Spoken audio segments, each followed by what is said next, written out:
Au cœur d'une fête d'anniversaire, un magnate milliardaire, solitaire et obsédé par son travail, reçoit un appel de l'hôpital de la Pitié-Salpêtrière.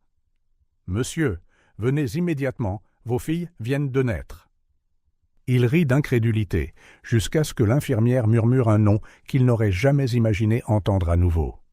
Le champagne scintillait dans les flûtes de cristal, reflétant les lumières chatoyantes d'un lustre grandiose. Antoine Dubois observait la scène depuis le haut d'un escalier en marbre, son costume impeccable, contrastant avec l'expression lointaine de ses yeux bleu-gris. En contrebas, des centaines d'invités en tenue de soirée emplissaient le grand hall de son château de Valençay, leurs rires et conversations créant un bourdonnement constant qui résonnait contre les murs ornés. Un serveur passa, offrant une coupe. Antoine la prit machinalement, ses doigts frôlant l'or de sa montre bracelet, une Patek Philippe en édition limitée, cadeau de son conseil d'administration. Il but une gorgée, percevant à peine le goût du Dom Pérignon millésimé sur son palais. « Joyeux anniversaire, monsieur Dubois !» Une voix enjouée interrompit ses pensées. C'était Amélie, son assistante personnelle, resplendissante dans une robe rouge. Les invités demandent quand vous ferez votre discours. Antoine hocha la tête, son regard balayant la salle. Politiciens, célébrités, titans de l'industrie, tous réunis pour célébrer son 45e anniversaire. Tout le monde était là, sauf quelqu'un qui se souciait sincèrement de lui. Descendant les marches, Antoine navigua dans la foule avec la grâce experte d'un homme habitué à être le centre de l'attention. Poignée de main ferme, sourire poli, mots de félicitations vides. Une danse sociale qu'il connaissait par cœur. « Antoine, mon garçon », tonna le politicien Jean-Pierre Dupont, son ventre proéminent pressant contre un gilet de soie. « Cette dernière affaire que vous avez conclue en Asie, brillante. Vous devez nager dans l'argent maintenant, hein ?» Antoine se força à sourire. « Juste une autre journée au bureau, monsieur Dupont. » S'échappant de la conversation, il se retrouva devant une baie vitrée donnant sur les jardins illuminés. Son reflet le dévisagea. Des tempes grisonnantes, des rides autour des yeux, le visage d'un homme qui avait tout et rien à la fois. Un tapotement sur son coude le ramena au présent. C'était Inès, la mannequin en vogue, sa compagne pour la soirée, arrangée par son équipe de relations publiques. « Antoine, chéri, » roucoula-t-elle. « On danse ?» Il se tourna, remarquant les regards envieux des autres hommes. Inès était sublime, sans aucun doute, mais ses yeux verts manquaient de profondeur. Son rire n'atteignait jamais vraiment ses oreilles. « Bien sûr, » répondit-il, la guidant vers la piste de danse. Tandis qu'ils bougeaient au son de l'orchestre, Antoine ne pouvait s'empêcher de remarquer les couples autour d'eux, mains enlacées, regards mutuels, sourires authentiques, de vraies connexions qui semblaient hors de sa portée. La musique s'arrêta et Antoine s'excusa, se dirigeant vers le bar. Le barman avait déjà préparé son whisky préféré, un Macallan de 25 ans. Antoine le prit, croisant à nouveau son propre reflet dans le miroir derrière le bar. Un instant, il vit au-delà de la façade du magnate à succès. Il vit le garçon qui rêvait de changer le monde, le jeune homme qui avait juré de ne jamais devenir comme son père. Froid, distant, obsédé par le travail. À quel moment était-il devenu la chose même qu'il craignait le plus ? Le tintement d'une cuillère contre une flûte de champagne déchira l'air. C'était l'heure de son discours. Antoine se dirigea vers le centre de la salle, tous les yeux rivés sur lui. Il s'éclaircit la gorge, redressa sa cravate. Les mots coulèrent automatiquement, un discours bien rodé sur le succès, la gratitude et une vision pour l'avenir. Et c'est avec une grande fierté que j'annonce l'expansion des industries du bois dans... Sa voix résonnait dans la salle, mais ses yeux erraient. Des visages souriants, des expressions impressionnées, mais personne qui ne le connaissait vraiment, personne qui ne se souciait de l'homme au-delà de l'Empire. Concluant son discours, Antoine leva son verre à une autre année de réussite. La foule applaudit, les verres s'entrechoquèrent. Antoine but, le whisky lui brûlant la gorge. Un bref instant, il ferma les yeux et se permit de tout ressentir. Le vide, la solitude, le désir de quelque chose de plus. Quand il les rouvrit, son sourire était de retour. La fête continuait autour de lui, une symphonie de rires, de musique et de conversations superficielles. Antoine Dubois, le magnate milliardaire, se tenait au centre de tout cela, mais il ne s'était jamais senti aussi seul. Alors qu'il se préparait pour une autre tournée de socialisation, son téléphone vibra dans sa poche. Antoine l'ignora. Après tout, quelle nouvelle pourrait être assez importante pour interrompre la fête d'anniversaire de l'homme qui avait tout? Le téléphone vibra de nouveau, plus insistant cette fois. Irrité par l'interruption, Antoine fronça les sourcils. Qui osait l'appeler à plusieurs reprises le jour de son anniversaire? Il s'excusa auprès d'un groupe d'investisseurs et se déplaça vers un coin plus calme de la salle. « Antoine Dubois » répondit-il, son ton froid et professionnel. « Monsieur Dubois » la voix à l'autre bout du fil semblait urgente, féminine. « C'est l'infirmière Marie de l'hôpital de la Pitié-Salpêtrière. Vous devez venir immédiatement. Vos filles viennent de naître. » Le monde sembla se figer. Antoine cligna des yeux, convaincu d'avoir mal entendu. « Pardon, quoi ?» demanda-t-il, un rire nerveux lui échappant. « Je pense qu'il y a une erreur. Je n'ai pas de fille. »« Monsieur » insista l'infirmière, sa voix maintenant plus douce. « Il n'y a pas d'erreur. Des jumelles. Elles sont nées il y a 20 minutes. La mère, elle n'a pas survécu à l'accouchement. » Antoine sentit ses jambes flageoler. Il s'appuya contre le mur le plus proche, son cœur battant à tout rompre. « C'est impossible. Je ne... » Qui est la mère? Il y eut une pause à l'autre bout du fil, puis, presque dans un murmure, « Élise Martin. » Le nom frappa Antoine comme un coup de poing à l'estomac. Des images vacillèrent dans son esprit.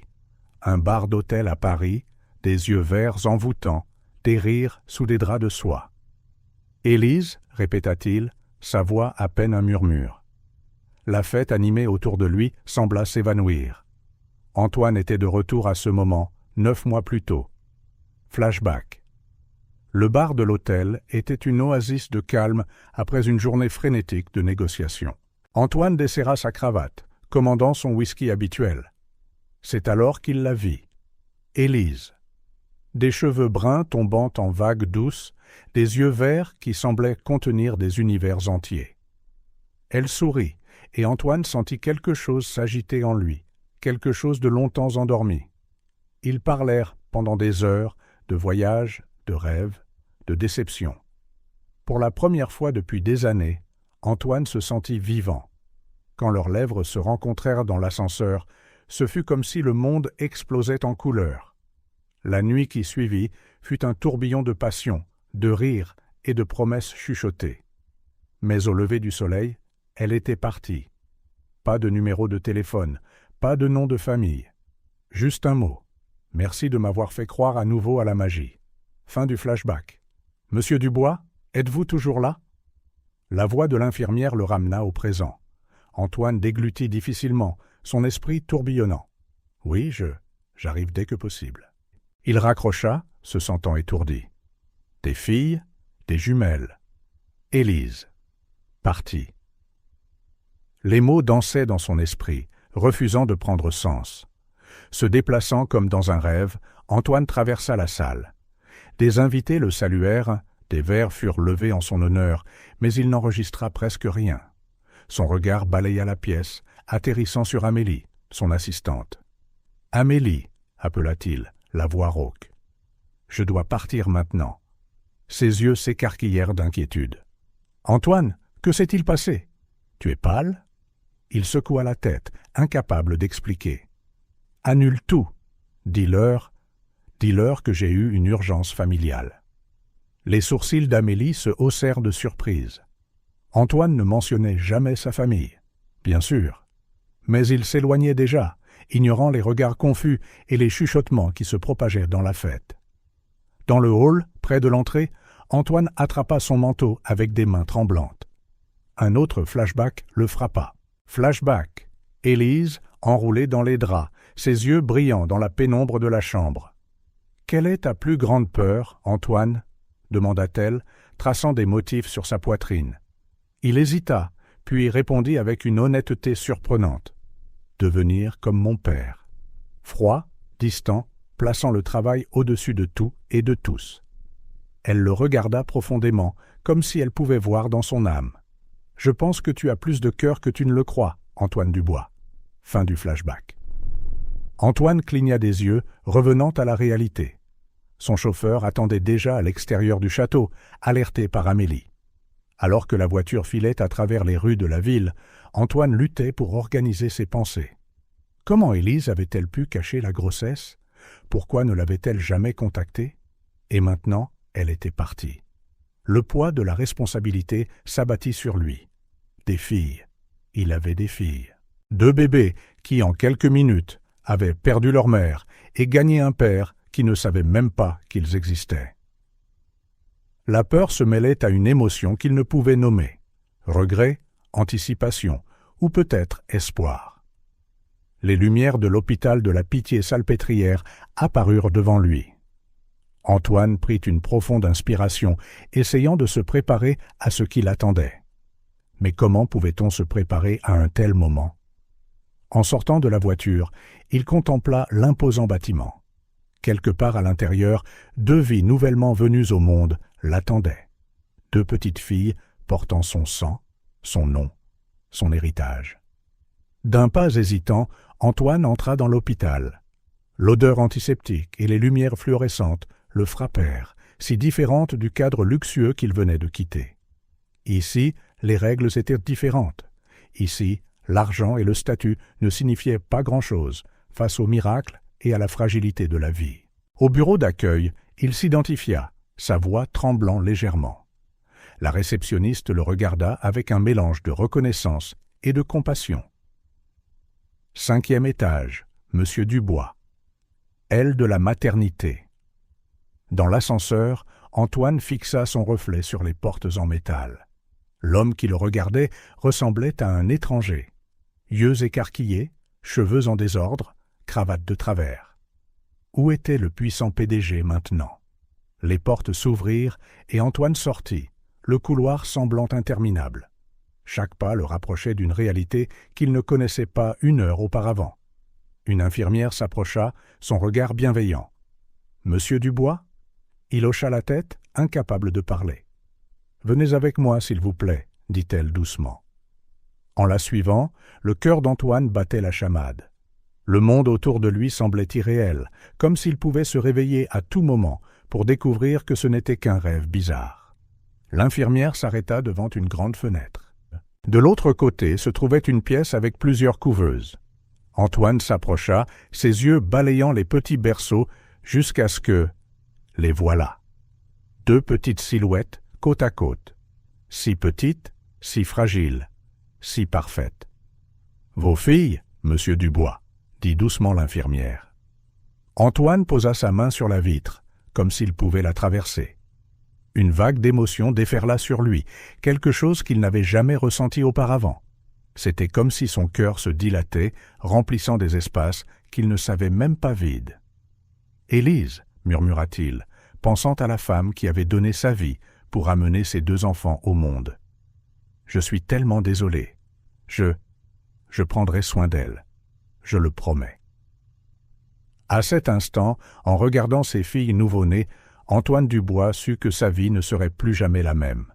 Le vide qu'il avait ressenti à sa fête d'anniversaire semblait maintenant un lointain souvenir.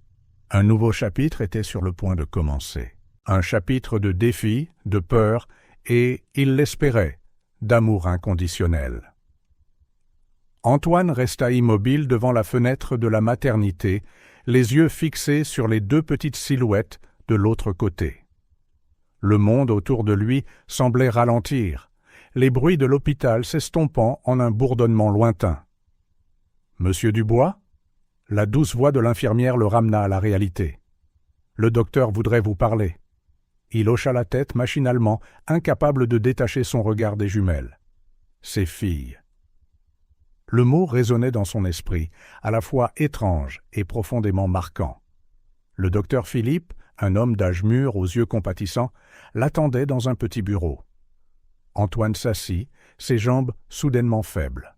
« Monsieur Dubois », commença le docteur d'un ton doux mais sérieux. « Tout d'abord, félicitations. Vos filles sont nées en bonne santé, bien qu'un peu prématurées. Elles devront rester en néonatologie pendant quelques semaines, mais le pronostic est excellent. » Antoine hocha la tête, essayant de traiter l'information.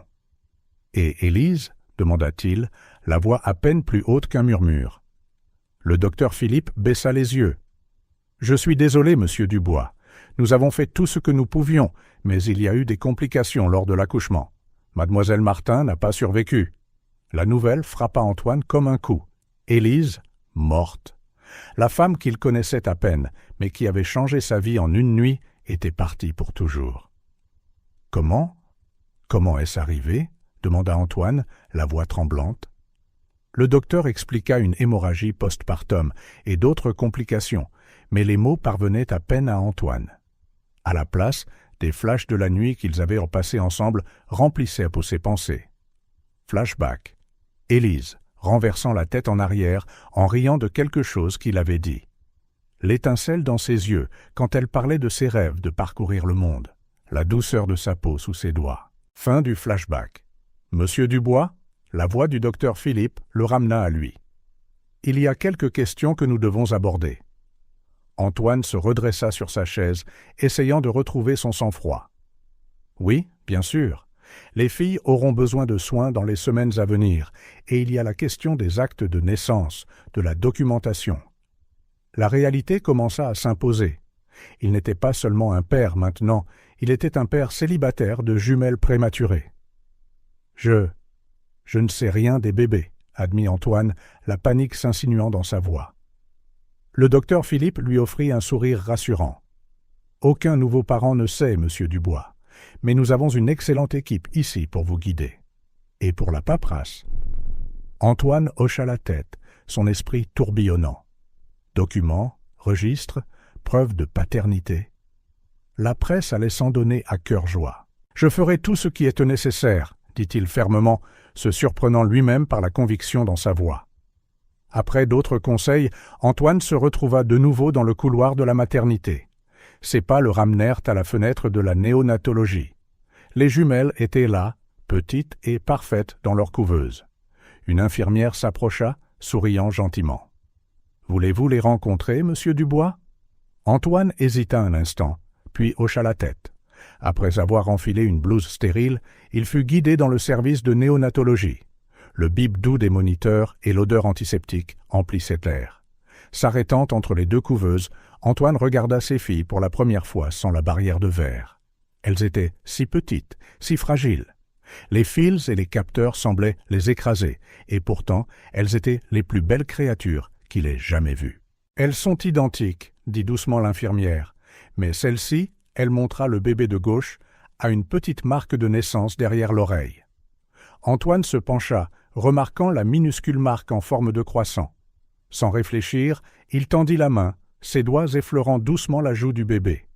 Elle bougea sa petite main, se refermant par réflexe autour de son doigt. À cet instant, la réalité le frappa de plein fouet. C'étaient ses filles, son sang, sa responsabilité. 2 vies entièrement dépendantes de lui. Une vague d'émotions le submergea, peur, joie, chagrin, espoir. Des larmes qu'il ne savait pas retenir commencèrent à couler. « Bonjour, murmura-t-il, la voix étranglée. « Je suis votre papa. » L'autre jumelle s'agita, comme pour répondre à sa voix. Antoine se tourna vers elle, ressentant une connexion instantanée avec les 2 filles.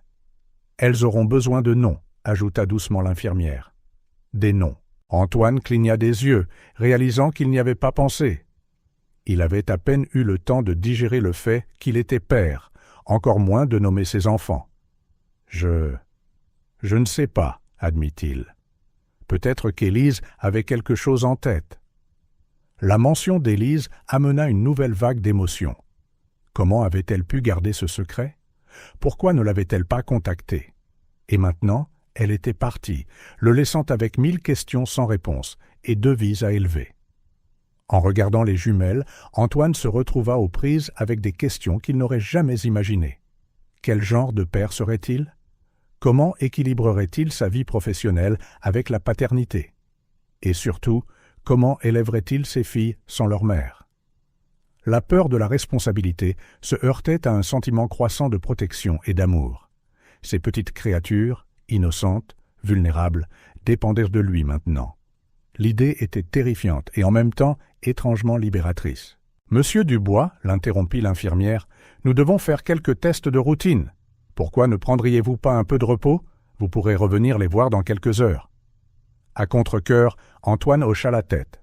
Il ne voulait pas les quitter, mais il savait qu'il avait besoin de temps pour tout assimiler. En quittant la néonatologie, il se retrouva dans le couloir de l'hôpital. Le monde extérieur continuait de tourner, ignorant le bouleversement de sa vie. Son téléphone vibra. Des dizaines de messages et d'appels manqués.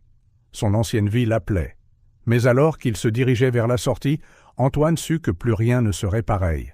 En quelques heures, il était devenu père, avait perdu une femme qui aurait pu être l'amour de sa vie et faisait face au plus grand défi qu'il ait jamais connu. Les questions tourbillonnaient dans son esprit.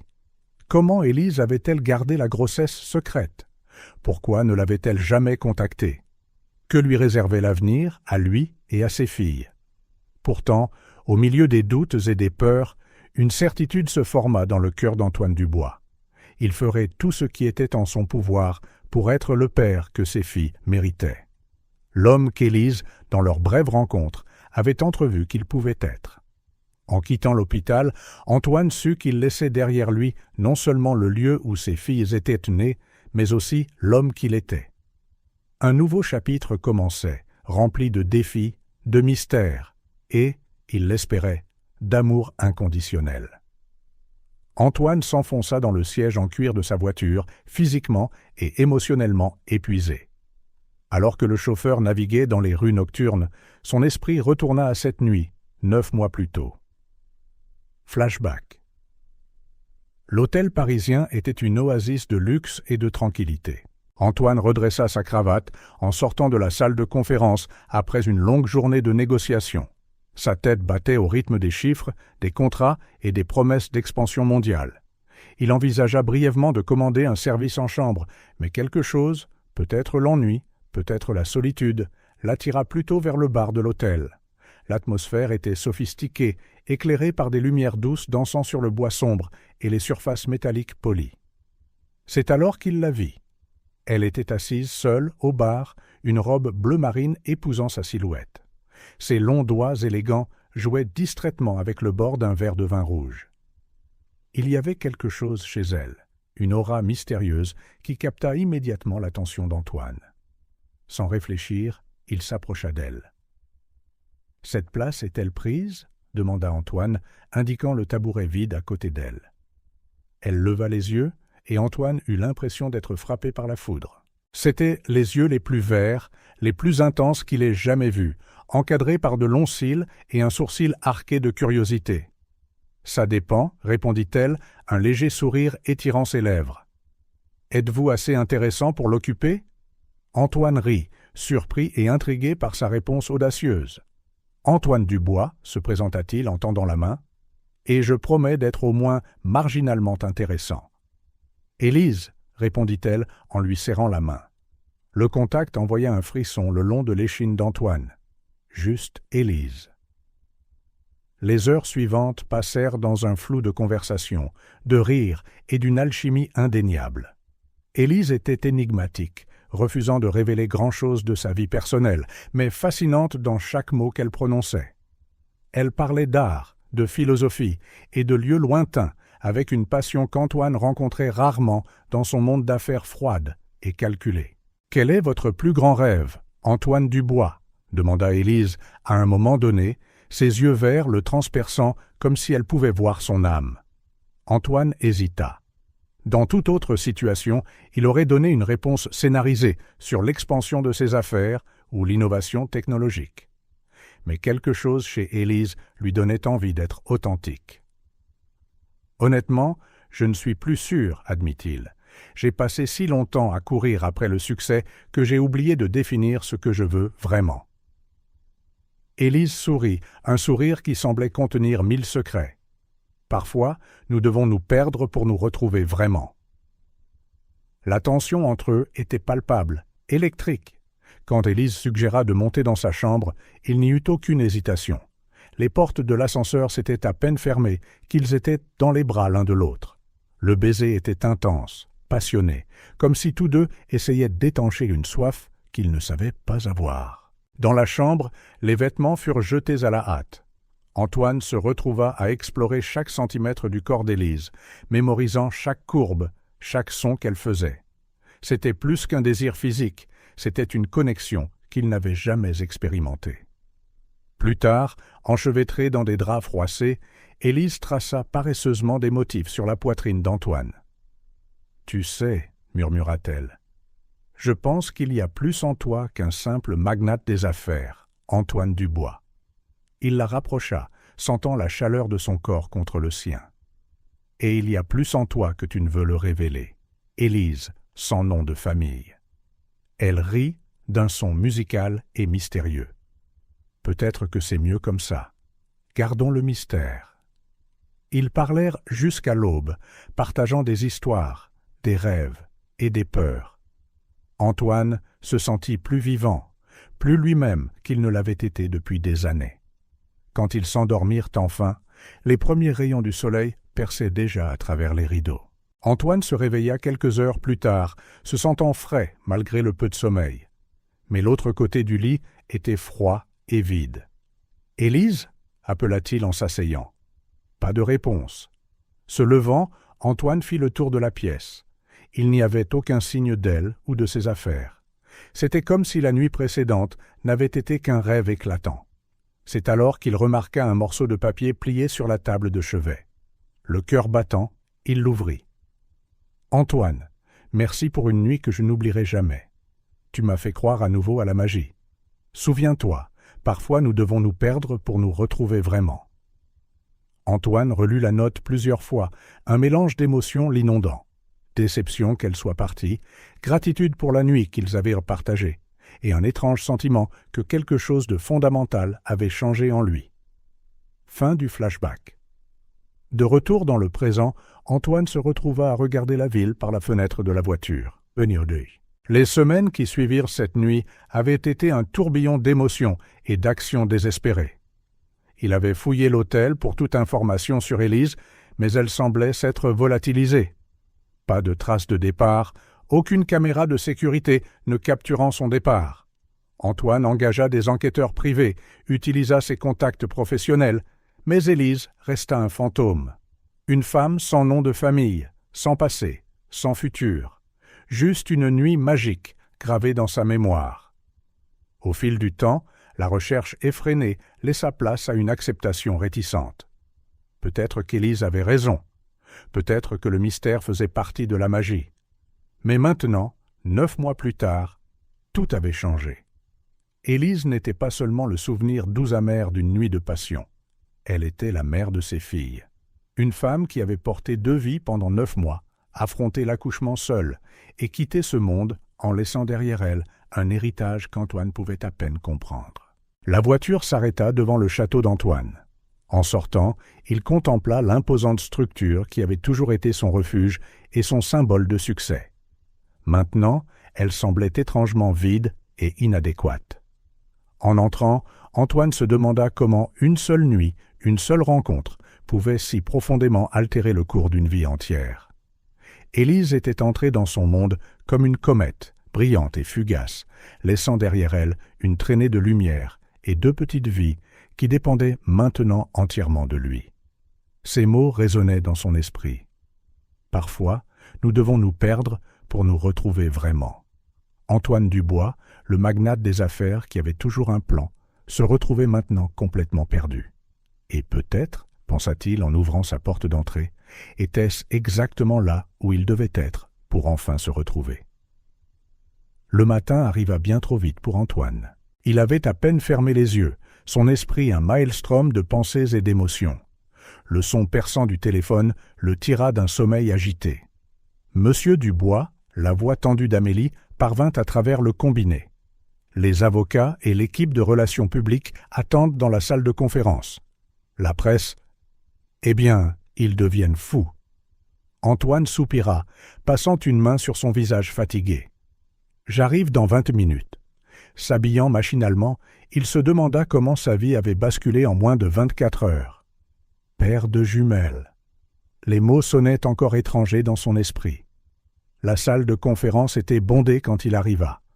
Des visages familiers le fixaient avec un mélange d'inquiétude et de curiosité. Michel, son avocat principal, prit la parole en premier. « Antoine, nous devons discuter des implications légales de cette situation, comme si ces filles n'étaient qu'un problème commercial à résoudre. »« Les enfants sont-ils les vôtres ?» demanda Rebecca, la directrice des relations publiques, allant droit au but. Antoine hésita un instant. « Oui, répondit-il finalement. Il n'y a aucun doute. » Un murmure parcourut la pièce. Michel s'éclaircit la gorge. « Alors, nous devons envisager des tests de paternité, des accords de garde. »« Garde ?» interrompit Antoine en fronçant les sourcils. « La mère est décédée. De quelle garde s'agirait-il ? » « Il y a toujours la possibilité que des parents maternels se manifestent, » expliqua patiemment Michel. « Nous devons nous préparer à toutes les éventualités. » Rebecca intervint. « La question la plus urgente est de savoir comment nous allons gérer la presse. Un magnate milliardaire découvre qu'il est le père de jumelles, est un titre qui circule déjà. Nous avons besoin d'une déclaration officielle. » Antoine sentit une bouffée d'agacement. « Une déclaration ? Mes filles viennent de naître et elles ont perdu leur mère. Ce n'est pas une opportunité de relations publiques. »« Antoine, dit doucement Amélie, je comprends que c'est personnel, mais cela a des implications pour l'entreprise. Les actionnaires sont nerveux. Nous avons besoin d'un plan. »« Un plan. » Antoine faillit rire. Comment pouvait-il planifier quelque chose qui avait complètement bouleversé son monde ? « Et si, commença l'un des membres du conseil avec hésitation, et si nous envisagions d'autres options ? L'adoption, peut-être. Votre vie n'est pas exactement organisée pour la monoparentalité. » Le silence qui suivit fut assourdissant. Antoine sentit une vague de colère et de protection qui le surprit même. « Non, dit-il fermement. Ce sont mes filles. Ce n'est pas à discuter. » La réunion s'éternisa pendant des heures. Stratégie juridique, communiqué de presse, réorganisation de l'emploi du temps d'Antoine. Mais son esprit était ailleurs. De retour à l'hôpital, avec les deux petites vies qui dépendaient maintenant de lui. Quand ce fut enfin terminé, Antoine se sentit épuisé. Mais il n'y avait pas de temps pour se reposer. Les jumelles allaient sortir de l'hôpital et il devait les ramener à la maison. Le château, toujours si silencieux et ordonné, semblait soudain inadéquat et même intimidant. Antoine regarda, à moitié hébété, une équipe de professionnels convertir l'une des chambres d'amis en une nurserie improvisée. Quand la voiture de l'hôpital arriva, le cœur d'Antoine s'emballa. 2 infirmières sortirent, chacune portant un petit paquet. C'était réel. Ça arrivait. Les mains tremblantes, Antoine prit l'un des bébés. Elle était si petite, si délicate. Ses yeux s'ouvrirent un instant, et Antoine y vit le verre d'Élise. « Bonjour, murmura-t-il, la voix serrée par l'émotion. « Je suis ton papa. » Les premières nuits furent une épreuve d'endurance. Antoine, habitué à survivre avec peu de sommeil pour le travail, découvrit un tout nouveau niveau d'épuisement. Les jumelles semblaient se relayer pour pleurer, exigeant une attention constante. Changer les couches devint un défi stratégique. Les nourrir au biberon, un art qu'il luttait pour maîtriser. Plus d'une fois, Antoine se retrouva à regarder leurs visages endormis, se demandant s'ils faisaient tout de travers. La 3e nuit, après avoir enfin réussi à les endormir toutes les deux, Antoine s'effondra dans un fauteuil de la nurserie. Le silence soudain semblait presque assourdissant. Son regard tomba sur une petite boîte sur la commode. À l'intérieur, soigneusement pliée, se trouvait la note qu'Élise avait laissée ce matin-là à Paris. Antoine la prit, relisant les mots qui semblaient maintenant porter un nouveau sens. Parfois, nous devons nous perdre pour nous retrouver vraiment. Un léger rire lui échappa. Perdu, oui, il se sentait certainement perdu. Perdu dans une mer de responsabilités qu'il n'aurait jamais cru avoir, dans des émotions qu'il ne savait pas posséder. En regardant les 2 berceaux, quelque chose se réchauffa dans sa poitrine. Peut-être qu'en ce moment de désorientation totale, il était plus proche de se retrouver que jamais. Son téléphone vibra. Plus de messages de l'équipe de relations publiques, plus de demandes d'interview, plus de crises à gérer. Antoine fixa l'appareil un long moment, puis l'éteignit. À cet instant, il prit une décision. Le monde extérieur, avec toutes ses attentes et ses jugements, pouvait attendre. Ici, dans cette pièce, se trouvaient les 2 personnes qui comptaient maintenant plus que tout. Antoine se leva, se déplaçant vers les berceaux. Doucement, il toucha la joue de chaque bébé. « Je vous promets, murmura-t-il, je ferai de mon mieux. Je ne sais pas exactement comment être un père, mais j'apprendrai. Pour vous, pour Élise. » Les heures suivantes se brouillèrent dans un cycle de biberons, de couches et de berceuses chantées faux. Quand le soleil se leva enfin, il trouva Antoine endormi dans le fauteuil, un bébé blotti dans chaque bras. Amélie le trouva là quelques heures plus tard, quand elle vint vérifier pourquoi il ne répondait pas aux appels. « Antoine » appela-t-elle doucement, hésitant à le réveiller. Il ouvrit les yeux lentement, clignant contre la lumière du matin. Un instant, il parut confus, puis il regarda les bébés dans ses bras et sourit. « Amélie, dit-il, la voix rauque de sommeil mais déterminée, annuler mes engagements pour les prochaines semaines. En fait, réorganiser tout mon emploi du temps. » Elle le regarda, surprise. « Mais il y a une réunion du conseil d'administration, le lancement du nouveau produit. »« Ils peuvent attendre, » interrompit doucement Antoine. « J'ai quelque chose de plus important à faire maintenant. » Amélie regarda Antoine se lever, plaçant délicatement chaque bébé dans son berceau avec une tendresse qu'elle n'avait jamais vue en lui. « Elles ont besoin de noms, » murmura Antoine, plus pour lui-même que pour Amélie. Se tournant vers son assistante, il sourit, un vrai sourire qui illumina son visage fatigué. « Amélie, aidez-moi à trouver les meilleurs nounous, pédiatres et tout ce dont les bébés pourraient avoir besoin, et organiser une conférence de presse pour la semaine prochaine. » « Une conférence de presse ?» demanda Amélie, surprise. Antoine hocha la tête, son regard retournant au berceau. « Oui, il est temps que le monde rencontre les nouveaux membres de la famille Dubois. » À cet instant, en regardant Antoine avec ses filles, Amélie comprit. Le puissant PDG, l'homme d'affaires impitoyable, avait disparu. À sa place se tenait un père, apprenant à naviguer dans un nouveau monde d'amour et de responsabilité. Et pour la première fois depuis des années, Antoine Dubois semblait vraiment en paix. Le bureau d'Antoine, autrefois un sanctuaire des affaires et de la stratégie, ressemblait maintenant au centre de commandement d'une enquête complexe. Des cartes, des photos et des documents couvraient les murs, transformant l'espace élégant en quelque chose sorti d'un repère de détective. Au centre de tout cela se trouvait Antoine, les yeux fatigués fixés sur une photo d'Élise, la seule qu'il avait, discrètement capturée par une caméra de sécurité d'un hôtel parisien. À côté de lui, Jacques, un ancien inspecteur de police devenu enquêteur privé, feuilletait un épais dossier.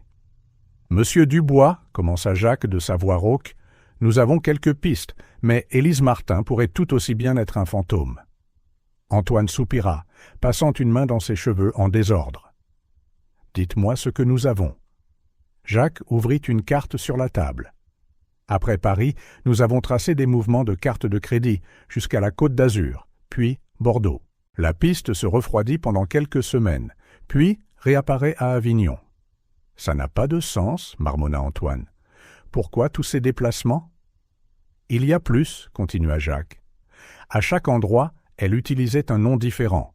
Élise Martin, Sophie Garnier, Emma Clark. La liste est longue. » Une pointe de douleur frappa la poitrine d'Antoine.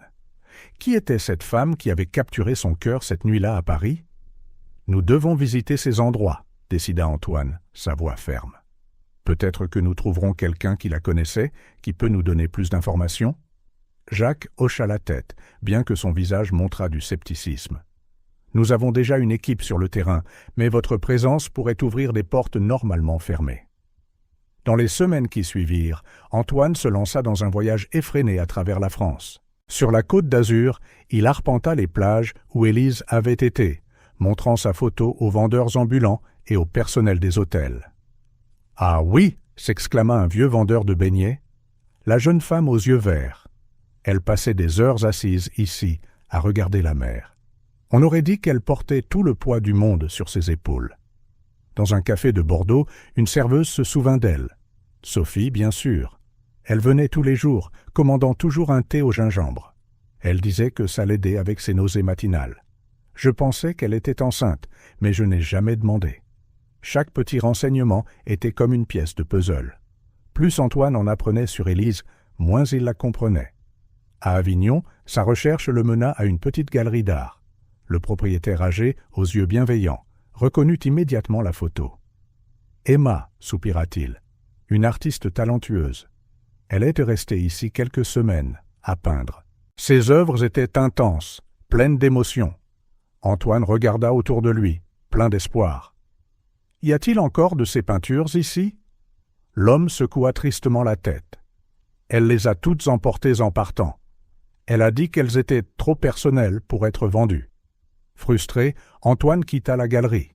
Chaque nouvelle piste ne menait qu'à plus de questions. Pourquoi Élise voyageait-elle autant? Pourquoi les faux noms? Et pourquoi, sachant qu'elle était enceinte, ne l'avait-elle jamais contactée?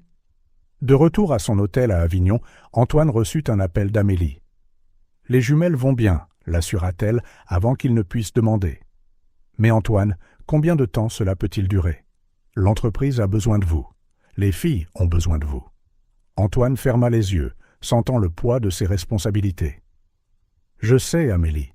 J'ai juste besoin de quelques pistes de plus. J'ai besoin de comprendre. »« Comprendre quoi, exactement ?» demanda doucement Amélie. « Est-ce que ça changera quelque chose de savoir pourquoi elle a fait ce qu'elle a fait ?» La question frappa Antoine comme un coup de poing. Pourquoi était-il si obsédé par la découverte du passé d'Élise?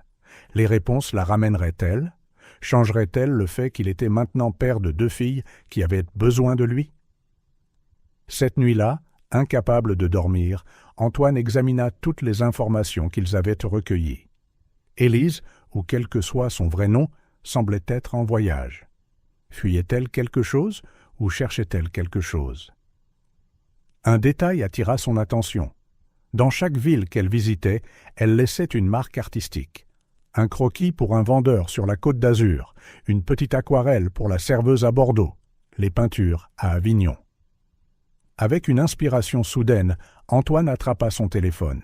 « Jacques, j'ai besoin que vous vérifiez quelque chose. Dans chaque ville où Élise a séjourné, vérifiez les galeries d'art, les expositions, tout ce qui est lié à l'art qui a eu lieu pendant qu'elle y était. » Des heures plus tard, Jacques rappela avec une liste.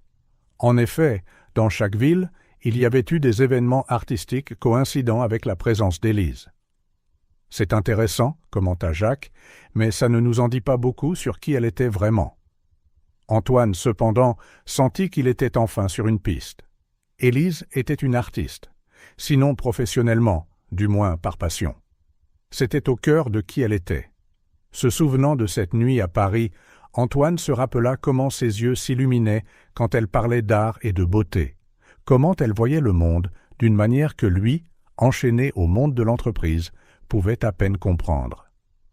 Avec un lourd soupir, Antoine réalisa que, même s'il voulait des réponses, il ne comprendrait peut-être jamais complètement les choix d'Élise. Pourquoi elle avait gardé la grossesse secrète? Pourquoi elle avait tant voyagé? Pourquoi elle avait utilisé tant de noms différents? Mais il comprit quelque chose de crucial. Élise était complexe, passionnée, peut-être hantée par quelque chose de son passé. Et pour des raisons qu'il ne connaîtrait peut-être jamais, elle avait choisi de laisser cet héritage, ses filles, à sa charge. Regardant une fois de plus la photo d'Élise, Antoine prit une décision. Il était temps d'arrêter de chasser les fantômes et de se concentrer sur le présent, sur les 2 petites vies qui dépendèrent de lui. « Jacques, dit-il à l'enquêteur, annulez la recherche. Nous en avons assez. Vous êtes sûr, monsieur Dubois? Il y a encore tellement de questions sans réponse. » Antoine hocha la tête, sentant un poids se soulever de ses épaules. « Oui, j'en suis sûr. Certaines questions ne trouveront peut-être jamais de réponse. Et c'est peut-être comme ça que ça doit être. » Cette nuit-là, sur son vol de retour, Antoine réfléchit à tout ce qu'il avait découvert. Élise restait un mystère à bien des égards, mais il sentait qu'il la connaissait un peu mieux maintenant. Elle était un esprit libre, une artiste, une femme qui voyait la beauté là où les autres n'en voyaient pas. Et pendant un bref instant, elle avait partagé cette vision avec lui. Maintenant, il était de sa responsabilité de transmettre cet héritage, d'apprendre à ses filles à voir le monde à travers les yeux d'une artiste, à chercher la beauté et le sens dans des endroits inattendus. Alors que l'avion atterrissait, Antoine sentit une anticipation qu'il n'avait pas ressentie depuis des semaines. Il rentrait chez lui, auprès de ses filles, à la nouvelle vie qui l'attendait. Le mystère d'Élise resterait partiellement non résolu, mais Antoine réalisa que c'était peut-être là toute la beauté de la chose. Comme une œuvre d'art, tout n'avait pas besoin d'être expliqué pour être apprécié et chéri. Sur cette pensée, il quitta l'aéroport, impatient de tenir ses filles dans ses bras et de commencer le prochain chapitre de sa vie. Un chapitre débordant de possibilités, de défis et, surtout, d'amour. L'hôtel parisien se dressait majestueusement contre le ciel nocturne, ses fenêtres illuminées comme un phare dans le paysage de la ville. Antoine Dubois poussa les portes tournantes, ressentant un étrange mélange de nostalgie et d'appréhension. 9 mois s'étaient écoulés depuis cette nuit fatidique, mais le souvenir restait vif, presque tangible. Le hall semblait presque identique, le même marbre poli, les mêmes arrangements floraux élaborés. Antoine pouvait presque voir son ancien moi traverser cet espace, épuisé après une longue journée d'affaires, ignorant comment sa vie était sur le point de changer. « Bon retour, monsieur Dubois », le salua chaleureusement le directeur. « Votre suite est prête. » Antoine hocha la tête distraitement, ses yeux balayant la pièce. À la recherche de quoi, exactement? Un aperçu d'Élise? Un signe qu'il aurait pu manquer? Le bar, commença Antoine avec hésitation. A-t-il toujours le même barman qu'il y a 9 mois? Le directeur sembla surpris, mais hocha la tête. Oui, Hiroshi est toujours avec nous. Il est de service ce soir, si vous souhaitez lui parler. Quelques heures plus tard, Antoine se retrouva sur le même tabouret de bar où tout avait commencé. Hiroshi, un homme d'âge mûr aux yeux vifs, l'observa avec curiosité tout en préparant sa boisson. « Vous vous souvenez de moi ?» demanda Antoine en lui montrant une photo d'Élise. « J'étais ici il y a 9 mois avec cette femme. » Hiroshi étudia la photo un instant, une lueur de reconnaissance traversant son visage. « Ah oui, difficile de vous oublier. Vous deux aviez, comment dire, une alchimie électrique. » Antoine sentit son cœur s'emballer. « Vous souvenez-vous de quelque chose d'autre à son sujet? Un détail ?» Le barman fronça les sourcils, pensif. « Elle est arrivée avant vous, » avait l'air inquiète. « Elle a passé plusieurs appels, parlant dans une langue que je n'ai pas reconnue. Pas l'anglais ni le japonais. C'était une nouvelle information. Élise, agitée et parlant une langue inconnue. Le mystère s'épaississait. Les jours suivants, Antoine parcourut Paris comme un homme possédé. Il visita chaque endroit que lui et Élise avaient mentionné cette nuit-là. Un petit café où elle prétendait avoir goûté le meilleur matcha de sa vie, une galerie d'art qu'elle avait voulu voir. À chaque endroit, Antoine montrait la photo d'Élise, espérant que quelqu'un se souviendrait d'elle. Mais la ville gardait ses secrets et Élise restait une énigme. Un après-midi, assis sur un banc de parc à regarder les cerisiers en fleurs, Antoine se permit de revivre les souvenirs de cette nuit. Le rire d'Élise, le contact doux de sa main, la façon dont ses yeux pétillaient lorsqu'elle parlait de ses passions. C'est alors que la prise de conscience le frappa de plein fouet. Cette nuit n'avait pas seulement changé sa vie à cause des jumelles, elle avait réveillé quelque chose de profond en lui, remuant des sentiments et des désirs longtemps enfouis. Pour la première fois depuis des années, Antoine affronta ses propres démons, son obsession du travail, sa peur de l'intimité, son besoin constant de contrôle. Élise, en quelques heures, avait brisé toutes ses défenses soigneusement construites.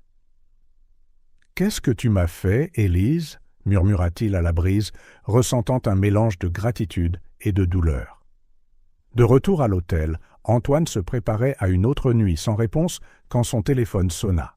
C'était Jacques, l'enquêteur. « Monsieur Dubois, nous avons trouvé quelque chose. Une piste sur les allées et venues d'Élise dans les mois précédant la naissance. » Le cœur d'Antoine bondit. « Quoi? Où? » ?»« Une petite ville côtière dans le sud de la France, Giverny. Nous avons des rapports d'une femme correspondant à la description d'Élise y ayant vécu pendant plusieurs mois, jusqu'à quelques semaines avant la naissance des jumelles. » La tête d'Antoine tourna. La France? Que faisait Élise là-bas? Il y a plus, ajouta Jacques. Elle se faisait appeler Claire Dubois et travaillait dans un studio d'art local.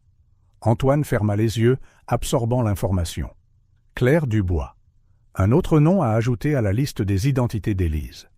Mais la partie sur le studio d'art résonnait avec ce qu'il avait appris de sa passion pour l'art. Jacques, envoyez quelqu'un à Giverny immédiatement. Je veux tous les détails de son séjour là-bas, aussi petit soit-il.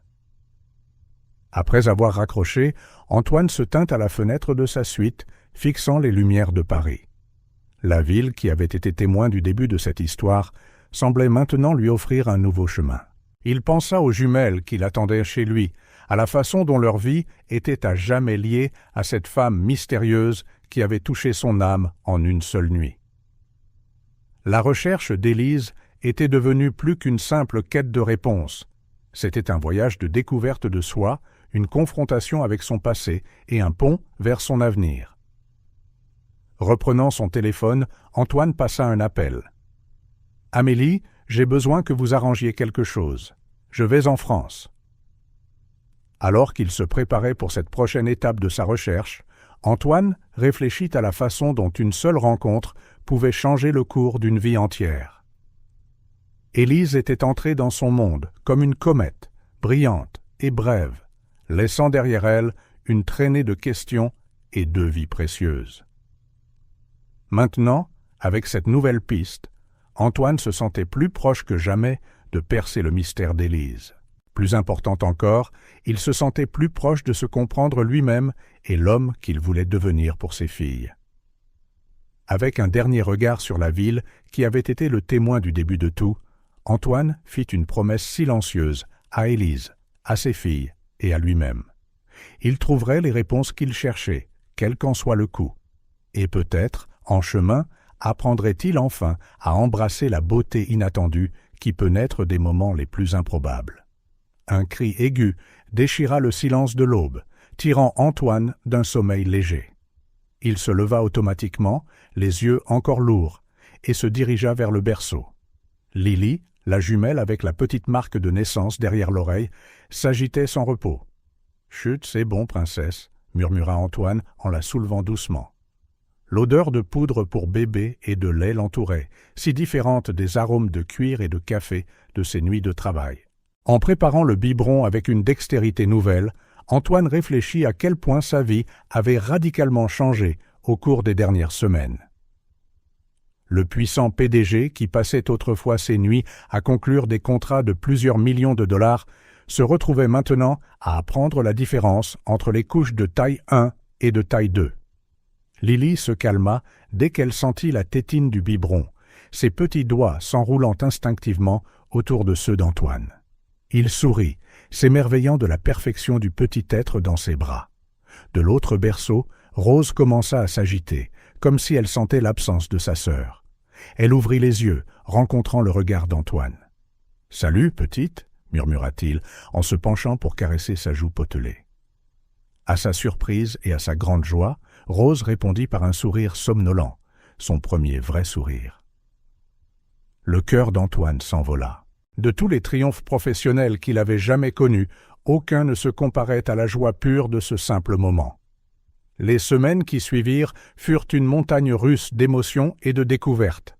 Antoine, qui déléguait autrefois même les tâches les plus simples, se retrouvait maintenant immergé dans un monde d'horaires de bébé, de visites pédiatriques et de nuits blanches. Son immense bureau, autrefois couvert de contrats et de rapports, servait maintenant de table à langer improvisé. Le placard qui contenait autrefois des costumes coûteux était maintenant rempli de grenouillères colorées et de robes minuscules. Un matin, alors qu'il essayait de nourrir les 2 jumelles à la fois, un exploit qui le mettait encore au défi, Antoine fut surpris par Amélie qui entra dans la pièce avec une pile de documents. « Antoine, j'ai besoin de votre signature sur… » Elle s'interrompit, observant la scène. Antoine, une jumelle dans chaque bras, des biberons en équilibre précaire et une tache suspecte sur sa chemise qui n'était certainement pas du café. « Peut-être que je peux revenir plus tard », offrit Amélie avec un sourire entendu. Antoine hocha la tête avec gratitude. « S'il vous plaît. » Et Amélie, annulez mes réunions de l'après-midi. Nous avons un rendez-vous chez le pédiatre. Au fil des jours, Antoine se surprit des petits changements dans son propre comportement. Le succès n'était plus défini uniquement par des chiffres et des acquisitions. Il se retrouvait maintenant à célébrer chaque petite étape du développement des filles. Le premier rire de Rose, le jour où Lily réussit à tenir son biberon toute seule, la première fois qu'elles dormirent toutes les deux toute la nuit, une bénédiction pour laquelle Antoine était immensément reconnaissant. Ses priorités changeaient, et il le sentait dans chaque fibre de son être. Les réunions du conseil d'administration, autrefois au sommet de sa liste de soucis, semblaient maintenant triviales par rapport au bien-être de ses filles. Un après-midi, alors qu'il jouait avec les jumelles sur le sol du salon, Antoine réfléchit aux valeurs qu'il voulait leur transmettre. Le succès, bien sûr, mais pas seulement le succès financier ou professionnel. Il voulait qu'elles valorisent la compassion, la créativité et l'amour. Il pensa à Élise, à la passion qu'elle montrait pour l'art et la vie. Il voulait que ses filles aient cette même étincelle, cette même capacité à voir la beauté dans le monde. « Je vous emmènerai dans des musées », promit-il doucement, regardant les jumelles babiller entre elles dans leur langage secret. « Nous voyagerons, découvrirons différentes cultures. Je vous montrerai qu'il y a plus dans la vie que des bilans et des contrats. » Cette nuit-là, après les avoir enfin mises au lit, Antoine s'accorda un moment de réflexion tranquille. Il prit la seule photo qu'il avait d'Élise, celle capturée par la caméra de l'hôtel, et l'étudia. « Merci, murmura-t-il à l'image, pour elle, pour m'avoir montré un côté de la vie que j'avais oublié. » Le doux son du babyphone attira son attention. Rose s'agitait, probablement prête pour son biberon de minuit. Antoine sourit, reposant la photo sur la table de chevet. En se levant pour s'occuper de sa fille, il réalisa quelque chose. Pour la première fois depuis des années, il se sentait vraiment vivant. Les défis de la parentalité, les nuits blanches, les moments de pure joie avec les jumelles, chacun avait réveillé quelque chose en lui qui sommeillait depuis si longtemps. Antoine Dubois, le magnate des affaires, changeait. Et bien que la route à venir soit incertaine et remplie de défis, il avait hâte de voir où ce voyage le mènerait. Avec un dernier regard sur les berceaux où dormaient paisiblement ses filles, Antoine fit une promesse silencieuse. Il serait le meilleur père possible. Pas parfait, mais présent, aimant et dévoué. Et peut-être, dans le processus, deviendrait-il aussi la meilleure version de lui-même. Le soleil de fin d'après-midi baignait les rues pavées de Giverny, en France, projetant de longues ombres qui dansaient sur les façades médiévales. Antoine marchait, pensif, ses pas résonnant dans les ruelles étroites. La beauté pittoresque de l'endroit contrastait vivement avec le tumulte de son cœur. Au cours des dernières 48 heures, depuis son arrivée en France, chaque nouvelle découverte sur Élise avait ouvert une boîte de Pandore d'émotions et de questions. Mais rien ne l'avait préparé à ce qu'il était sur le point d'apprendre. Son téléphone vibra. C'était Jacques, l'enquêteur. « Monsieur Dubois, nous avons trouvé quelque chose. » Élise, ou plutôt Claire Dubois, avait des rendez-vous réguliers dans une clinique à Cannes. C'est un centre d'oncologie. Antoine sentit le monde tourner. Oncologie. Le mot résonna dans son esprit, lourd de terribles implications. « J'arrive », réussit-il à dire, dissimulant à peine le tremblement dans sa voix. Le centre était un bâtiment moderne, sa façade de verre reflétant le ciel méditerranéen lumineux. Antoine entra, ayant l'impression de violer l'intimité d'Élise. Mais il devait savoir. Le docteur Thierry, un oncologue d'âge mûr aux yeux doux, le reçut dans son bureau. Antoine avait utilisé toute son influence et ses ressources pour obtenir cette rencontre. « Monsieur Dubois, commença-t-il, son accent français doux. « Je comprends votre préoccupation, mais je dois vous rappeler la confidentialité des patients. » Antoine l'interrompit, la voix rauque. « S'il vous plaît, docteur, elle était la mère de mes filles. Elle est morte en couche. J'ai besoin de comprendre. » Quelque chose dans le ton d'Antoine, la vulnérabilité brute dans ses yeux, sembla adoucir la position du docteur. Il soupira profondément. Claire, ou Élise, comme vous la connaissiez, est venue nous voir peu après avoir découvert qu'elle était enceinte. Elle avait un lymphome agressif. Le pronostic n'était pas bon. Antoine eut l'impression qu'on lui avait coupé le souffle. Mais elle a poursuivi la grossesse ? Le docteur Thierry hocha la tête gravement. Contre tous les avis médicaux. Nous lui avons proposé des traitements qui auraient pu prolonger sa vie, mais ils auraient nécessité l'interruption de la grossesse. Elle a refusé catégoriquement. La prise de conscience du sacrifice d'Élise frappa Antoine comme un raz-de-marée. Elle avait choisi de donner la vie à leur fille, pleinement consciente que cela signifierait probablement sa propre mort. « A-t-elle souffert » demanda Antoine, craignant la réponse. Le docteur hésita. Les derniers mois ont été difficiles, mais Élise était incroyablement forte. Elle a subi des traitements expérimentaux, tout pour rester en assez bonne santé pour mener la grossesse le plus loin possible. Antoine ferma les yeux, imaginant Élise endurer tout cela, seule. Pourquoi ne l'avait-elle pas contactée? Pourquoi porter ce fardeau seule?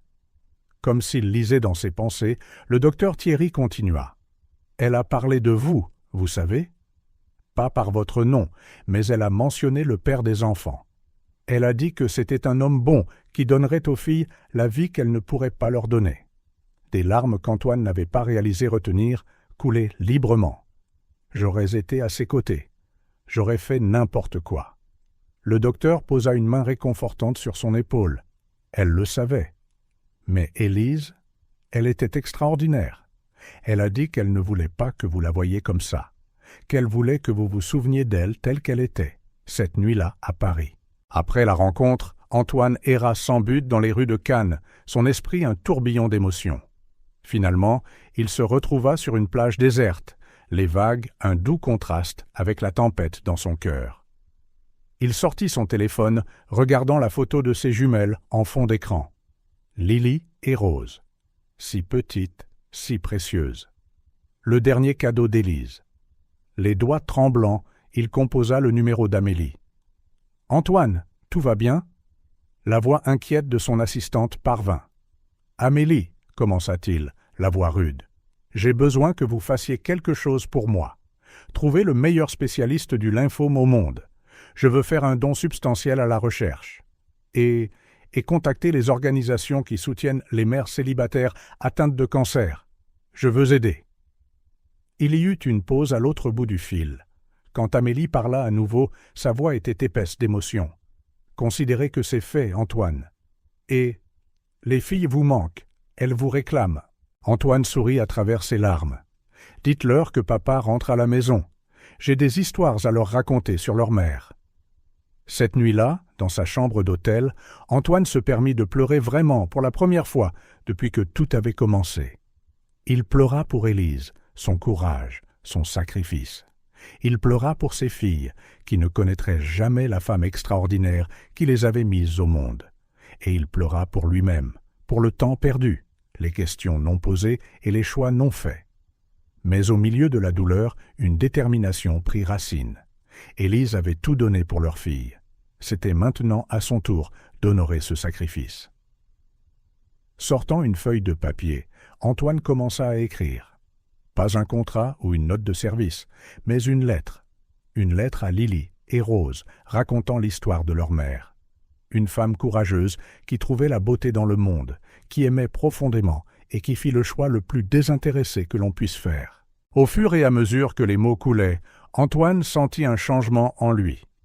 L'homme qui était arrivé en France à la recherche de réponses n'était pas le même homme qui se préparait maintenant à rentrer chez lui.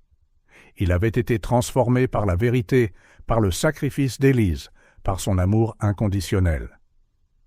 Regardant par la fenêtre les lumières lointaines de Cannes, Antoine fit une promesse silencieuse. Ils vivraient une vie digne du sacrifice d'Élise. Il élèverait leur fille avec amour, compassion et une appréciation de la beauté du monde.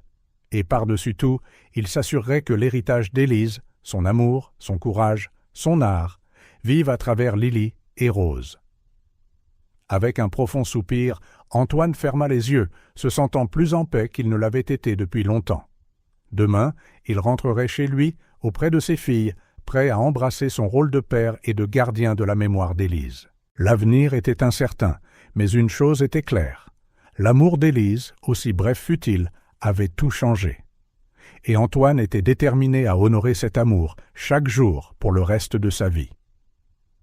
Le soleil venait à peine de se lever quand Antoine arriva à l'hôpital de la Pitié-Salpêtrière. Le couloir de la maternité, autrefois un lieu d'anxiété et de choc pour lui, semblait maintenant rempli d'une tristesse palpable. Une infirmière le conduisit dans une petite pièce à l'arrière où les affaires d'Élise avaient été entreposées. « Voici monsieur Dubois », dit-elle doucement en lui tendant une boîte en carton. Tout ce qu'elle avait avec elle. Antoine hocha la tête en remerciement, la gorge trop serrée pour parler. Il s'assit sur une chaise voisine, la boîte lourde sur ses genoux, comme si elle contenait bien plus que quelques effets personnels. Les mains tremblantes, il commença à fouiller le contenu. Une robe soigneusement pliée, une paire de ballerines bien usées, une petite trousse de maquillage. Chaque objet semblait être une histoire, un fragment de la vie d'Élise qu'il connaissait à peine. Au fond de la boîte, ses doigts touchèrent quelque chose en cuir. En le sortant, Antoine réalisa que c'était un journal. Les pages étaient légèrement gondolées, comme si elles avaient été mouillées et séchées plusieurs fois. Il hésita. Lire le journal d'Élise ressemblait à une invasion de sa vie privée. Mais elle était partie, et c'était peut-être le seul moyen de comprendre ses choix, de connaître vraiment la mère de ses filles. Avec une profonde inspiration, Antoine ouvrit le journal. La première entrée le ramena instantanément à cette nuit à Paris. « Ce soir, j'ai rencontré un homme qui a fait se souvenir à mon cœur comment battre. Antoine Dubois. Je n'aurais jamais pensé qu'une seule nuit puisse contenir autant de magie, autant de promesses. Un instant, j'ai tout oublié. Mon passé, mes peurs, ma solitude. Pour la première fois depuis des années, je me suis permis de rêver d'un avenir. » Antoine sentit les larmes lui monter aux yeux. Il tourna la page, avide de plus. L'entrée suivante, datée d'une semaine plus tard, lui serra le cœur. L'univers a un sens de l'humour cruel. J'avais à peine commencé à rêver à nouveau. Et maintenant, lymphome. Terminal. Les médecins disent peut-être des mois, 1 an, avec un traitement agressif. Comment la vie peut-elle donner d'une main et reprendre de l'autre si rapidement? Les pages suivantes détaillaient la lutte interne d'Élise, son désir initial de contacter Antoine, combattu par sa peur de ruiner la perfection de cette seule nuit qu'ils avaient partagée. Je pense à appeler Antoine tous les jours. J'imagine ce que ce serait d'entendre sa voix, d'avoir son soutien. Mais ensuite, je me souviens de l'étincelle dans ses yeux, quand il parlait de l'avenir, de ses ambitions.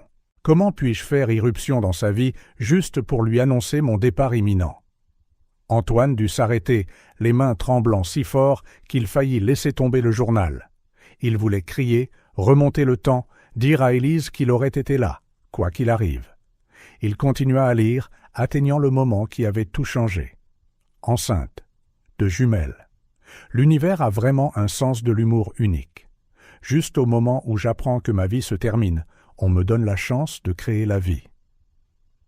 Les médecins disent que poursuivre la grossesse réduira considérablement mes chances de survie. Mais comment puis-je nier à ces petites vies leur chance d'exister? Les pages qui suivaient étaient un témoignage du courage et de la détermination d'Élise. Elle décrivait en détail sa décision de poursuivre la grossesse, les traitements expérimentaux qu'elle suivait pour rester en bonne santé le plus longtemps possible, et ses pensées sur l'avenir qu'elle ne verrait pas. Je pense à mes filles tous les jours, me demandant à quoi elles ressembleront, qui elles deviendront. Une partie de moi souffre de savoir que je ne serai pas là pour les voir grandir, mais une autre partie se réjouit de savoir que je laisserai un morceau de moi dans ce monde à travers elles. Antoine sanglotait ouvertement, les larmes tachant les pages du journal. Le sacrifice d'Élise, sa bravoure face à la mort, était écrasante. L'une des dernières entrées le frappa comme un coup de poing. Parfois, quand je suis immobile, je sens les filles bouger en moi, et je pense à Antoine. J'imagine comment il sera en tant que père, leur apprenant à marcher, leur lisant des histoires, les apaisant après des cauchemars. Je sais que j'ai fait le bon choix de ne pas lui dire. Antoine mérite d'embrasser la joie de la paternité sans l'ombre de ma maladie. J'espère qu'un jour, il comprendra et pardonnera ma décision. Antoine ferma le journal, incapable de continuer. Son corps entier tremblait des sanglots qu'il ne pouvait plus contenir. L'immensité de l'amour et du sacrifice d'Élise déferla sur lui. Elle avait choisi de donner la vie à leur fille, sachant que cela signifiait abandonner la sienne. Elle avait enduré des mois de douleur et d'incertitude, seule, tout cela pour s'assurer que ses filles auraient une chance. Pendant un long moment, Antoine resta assis là, laissant la vérité s'installer. Il se sentait connecté à Élise d'une manière qu'il n'aurait jamais imaginée. À travers ses mots, ses choix, il la connaissait enfin.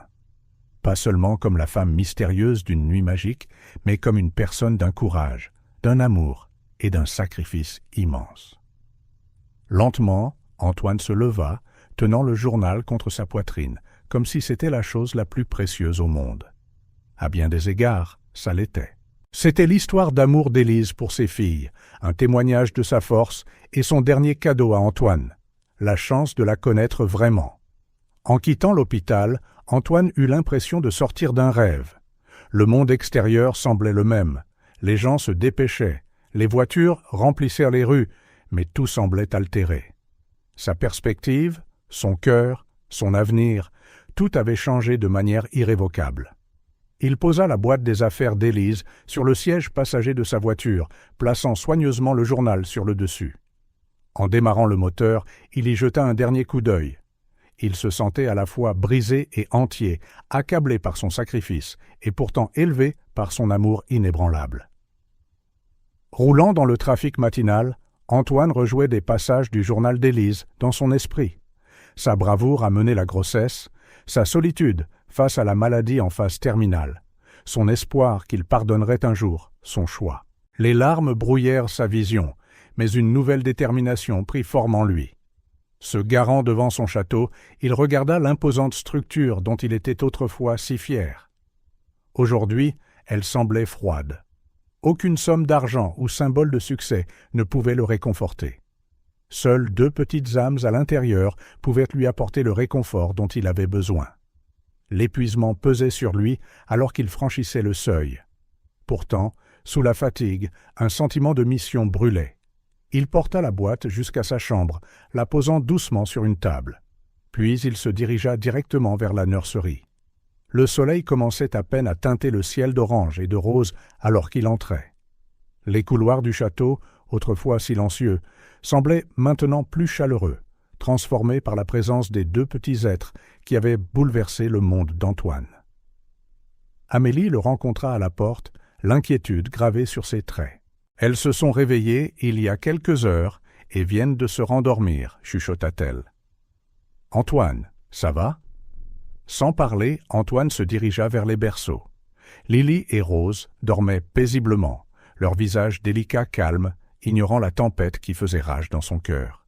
Doucement, il toucha la joue de Lily, puis celle de Rose. La tendresse de leurs petits traits faillit le faire craquer. « Je suis désolé, » murmura-t-il, la voix tremblante. « Je suis désolé de ne pas avoir été là depuis le début. Je suis désolé que votre mère ait tant souffert seule. » La culpabilité le rongeait. Pendant qu'Élise faisait face à l'angoisse et à d'innombrables rendez-vous médicaux, il avait continué sa vie, ignorant le sacrifice qu'elle faisait. Comment pourrait-il jamais réparer cela? En quittant la nurserie, Antoine retourna à son bureau, plaçant le journal d'Élise sur son bureau. L'espace de travail autrefois immaculé était maintenant encombré de fournitures pour bébés, biberons, couvertures, petits jouets. Pour la première fois, le désordre ne le dérangeait pas. C'était réel, c'était vivant. Alors que l'aube se levait complètement, Antoine s'assit dans son fauteuil, fixant le journal. La brièveté de la vie, un concept qu'il avait rarement considéré dans sa quête incessante du succès, planait maintenant. Élise avait fait face à sa mortalité avec une grâce et un amour qu'il pouvait à peine imaginer. Que signifiait être un père, vraiment un père? Pas seulement un pourvoyeur, mais un véritable parent. Les réponses qu'il supposait autrefois si claires, argent, stabilité, opportunité, semblaient maintenant inadéquates. Lorsque les premiers rayons de soleil se répandirent sur son bureau, Antoine prit une décision. Il était temps d'affronter non seulement sa nouvelle réalité, mais aussi son passé. Quelques heures plus tard, il se retrouva dans le salon de la maison de ses parents, le journal d'Élise reposant sur ses genoux. Sa mère, Hélène, et son père, Robert, le regardaient avec inquiétude. « Antoine, chéri, commença Hélène, tu nous as surpris en débarquant à l'improviste comme ça. »« J'ai quelque chose à vous dire, » interrompit Antoine, la voix rude d'émotion. « À propos de mes filles, à propos de leur mère. » Au cours des minutes suivantes, Antoine dévoila l'histoire d'Élise. La rencontre à Paris, la grossesse inattendue, sa maladie en phase terminale. Il lut des extraits du journal, son courage, son amour, sa décision de le protéger de sa souffrance. Quand il eut fini, un silence pesa sur la pièce. Les yeux d'Hélène étaient remplis de larmes. Le visage habituellement stoïque de Robert montrait un profond conflit. « Oh, Antoine !» dit enfin sa mère en le prenant dans ses bras. « Quel terrible fardeau tu as porté seul !» Antoine se laissa enlacer, se sentant de nouveau comme un enfant. « J'aurais dû être là pour elle, » murmura-t-il. « Elle n'aurait pas dû affronter ça seule. » Robert, toujours la figure sévère, les surprit tous les deux en parlant, sa voix épaisse d'émotion. « Fils, tu ne peux pas changer le passé. Mais tu peux honorer cette femme courageuse en étant le meilleur père possible pour tes filles. » Les mots de son père le frappèrent profondément. C'était la vérité. Il ne pouvait pas réécrire ce qui s'était passé, mais il pouvait s'assurer que le sacrifice d'Élise n'était pas vain. « Je veux que vous rencontriez vos petites filles, » dit tranquillement Antoine. « Je veux qu'elles grandissent en connaissant leur mère et sa bravoure. » Hélène lui serra la main. « Nous adorerions ça, chérie. Nous sommes là pour toi, quoi que tu aies besoin. » À cet instant, Antoine sentit un changement en lui. La culpabilité écrasante persistait, mais elle commençait à céder la place à une résolution renouvelée. Il honorerait la mémoire d'Élise, non seulement par des mots, mais dans chaque choix qu'il ferait. Les jours suivants, Antoine entreprit un voyage de transformation personnelle. Il réévalua ses priorités, réévalua ses relations, et pour la première fois depuis des années, se permit d'être vraiment vulnérable. Un après-midi ensoleillé, il emmena Lily et Rose dans un parc voisin. Assis sur un banc, regardant d'autres familles jouer, Antoine eut une révélation. La vie ne consistait pas à amasser des richesses ou du pouvoir. Il s'agissait de connexion, d'amour et de laisser un héritage positif. Inspiré par l'amour d'Élise pour l'art, Antoine commença à voir le monde avec de nouveaux yeux. Il passait des heures à décrire les couleurs et les formes aux jumelles, imaginant comment Élise aurait pu faire de même. Il commença à visiter des galeries d'art, espérant comprendre la passion qui illuminait autrefois les yeux d'Élise. De retour au travail, Antoine choqua tout le monde en annonçant un changement majeur. L'entreprise financerait un programme substantiel pour la recherche de traitements contre les maladies en phase terminale et le soutien aux familles dans le besoin. C'était sa façon d'honorer Élise, de s'assurer que d'autres n'auraient pas à faire face à ces luttes seules. Tard dans la nuit, après que les jumelles se soient endormies, Antoine se retrouvait souvent à feuilleter le journal d'Élise.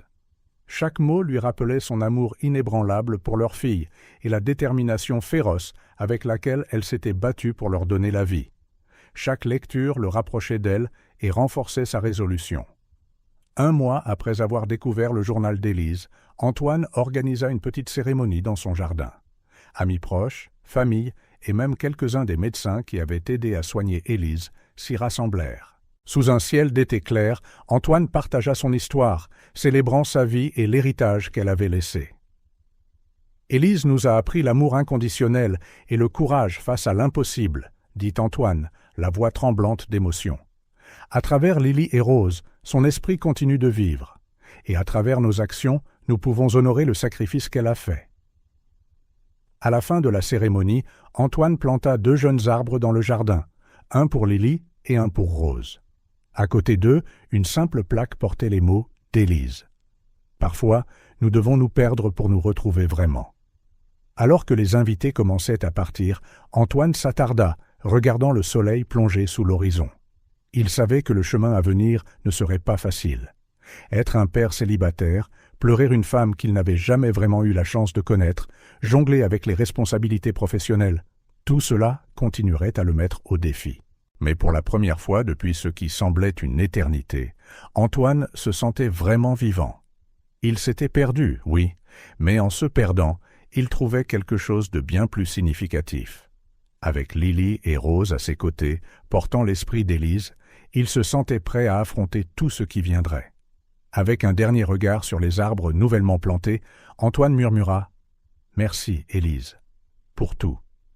Puis il se tourna et retourna à la maison, où ses filles l'attendaient, prêts à embrasser la nouvelle réalité et le nouvel homme qu'il devenait. Le son des rires enfantins remplissait les couloirs autrefois calmes du château du Bois, un contraste frappant avec le silence qui y régnait autrefois. Antoine, assis par terre dans son ancien bureau formel, maintenant une aire de jeu lumineuse, sourit alors que Lily et Rose, âgées de près d'1 an, exploraient leur arc-en-ciel de jouets. Monsieur Dubois, la voix d'Amélie interrompit ses pensées. « Votre visioconférence avec le conseil d'administration commence dans 5 minutes. » Antoine hocha la tête, se levant soigneusement pour ne pas renverser la tour de bloc que lui et les filles avaient construite. « Merci, Amélie. S'il vous plaît, demandez à Maria de veiller sur elle. » Se dirigeant vers son nouveau bureau, une pièce plus petite au rez-de-chaussée, stratégiquement placée près de la chambre des jumelles, Antoine réfléchit aux changements radicaux de sa vie au cours des derniers mois. Les industries du bois, autrefois uniquement dédiées au profit et à l'expansion, avaient maintenant un but plus grand. Antoine avait choqué le monde de l'entreprise en annonçant la création de la Fondation Élise, dédiée à la recherche de pointe sur le lymphome et au soutien complet des familles touchées par des maladies en phase terminale. « Mesdames et messieurs, » commença Antoine la réunion, sa voix calme mais résolue. Les rapports trimestriels montrent que notre nouvelle orientation n'est pas seulement éthiquement juste, mais aussi financièrement saine. La Fondation Élise a levé plus de fonds que prévu et notre programme de soutien aux parents seuls reçoit une reconnaissance internationale. Les regards sceptiques qui dominaient autrefois les visages de son conseil d'administration avaient été remplacés par un respect renouvelé. Antoine Dubois, autrefois un requin impitoyable dans le monde des affaires, était devenu un leader visionnaire, équilibrant le profit avec un but. Après la réunion, Antoine s'entretint avec le docteur Étienne, un oncologue de renom qu'il avait engagé pour diriger les efforts de recherche de la Fondation. « Antoine, les résultats préliminaires sont prometteurs, » expliqua le docteur Étienne, les yeux brillants d'excitation. Le traitement expérimental que nous développons montre un taux de réponse 30% plus élevé que les protocoles actuels. Une vague d'émotion submergea Antoine. Trop tard pour Élise, mais potentiellement salvateur pour des milliers d'autres. « Continuez le bon travail, Étienne, » dit-il, la voix rauque d'émotion. « Aucune dépense n'est épargnée. Nous allons faire la différence dont Élise rêvait. » Plus tard dans la journée, Antoine visita le centre de soutien du bois, nouvellement ouvert, un espace accueillant, offrant une aide émotionnelle, juridique et financière aux parents seuls luttant contre des maladies graves. En parcourant les couloirs, il observa des groupes de soutien en session, des enfants jouant dans des zones spécialement conçues, des bénévoles offrant des conseils. C'était l'héritage d'Élise, rendu réel, transformant la douleur en but. Une jeune mère, un bébé dans les bras et des cernes sous les yeux, s'approcha de lui timidement. « Monsieur Dubois, je voulais juste vous dire merci. Cet endroit, ce que vous faites, ça sauve des vies. » Antoine offrit un doux sourire, se remémorant ses propres nuits blanches et ses moments de désespoir. « Nous sommes tous dans le même bateau, » répondit-il en posant une main rassurante sur son épaule. « Et je vous promets que nous continuerons à étendre notre soutien. » De retour au château, Antoine trouva Lily et Rose qui attendaient avec impatience. C'était l'heure de leur routine du soir préférée, l'heure du conte avant de se coucher. S'installant dans un fauteuil entre leurs berceaux, il ouvrit un livre spécial qu'il avait écrit et illustré lui-même. L'artiste courageuse, une version pour enfants de l'histoire d'Élise. Il était une fois, commença-t-il doucement, une artiste très spéciale, nommée Élise. Elle voyait la beauté partout où elle allait et peignait le monde de couleurs vives. En lisant, Antoine vit l'émerveillement illuminer les yeux des jumelles. Elles étaient trop jeunes pour tout comprendre, mais il était déterminé à garder vivante la mémoire de leur mère, s'assurant qu'elle grandirait en connaissant son courage et son amour. Après que les filles se soient endormies, Antoine se retira dans sa chambre, épuisé, mais comblé. Sur sa table de chevet, à côté d'une photo d'Élise, se trouvait maintenant un nouvel ajout, un portrait des jumelles qu'il avait peint, inspiré par les descriptions du journal d'Élise sur sa vision de l'art. Assis sur le bord du lit, Antoine réfléchit au parcours des derniers mois. La douleur de la perte d'Élise était toujours là, une compagne constante. Mais il en était de même pour le sentiment de mission qu'il avait trouvé en honorant son sacrifice par un changement tangible et significatif. Il pensa à quel point sa notion du succès avait évolué. Autrefois mesurée uniquement en dollars et en contrats, elle était maintenant quantifiée par des vies impactées, des sourires restaurés et de l'espoir ravivé.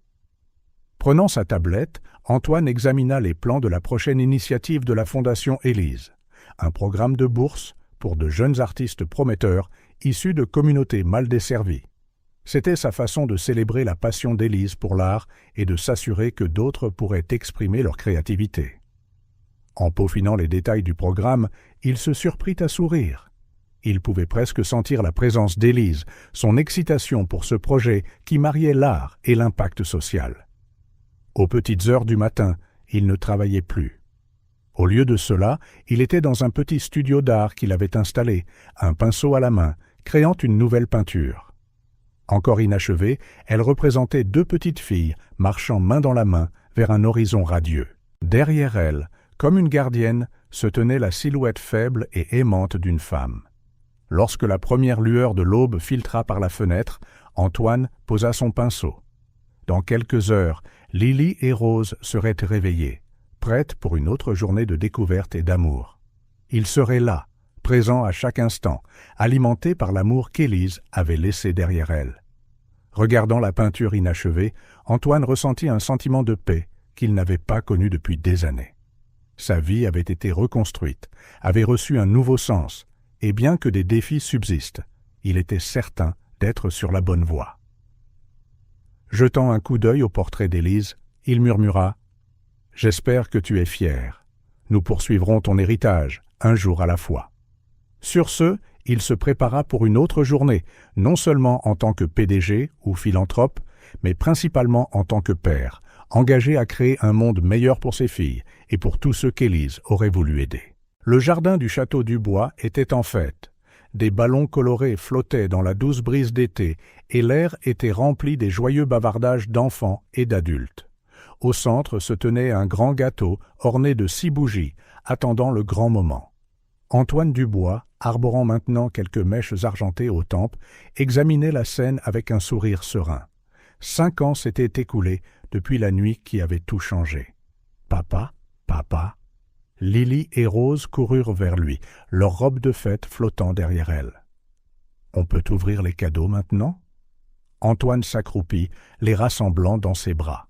« Pas encore, mes princesses. Nous avons d'abord une tradition spéciale, vous vous souvenez ?»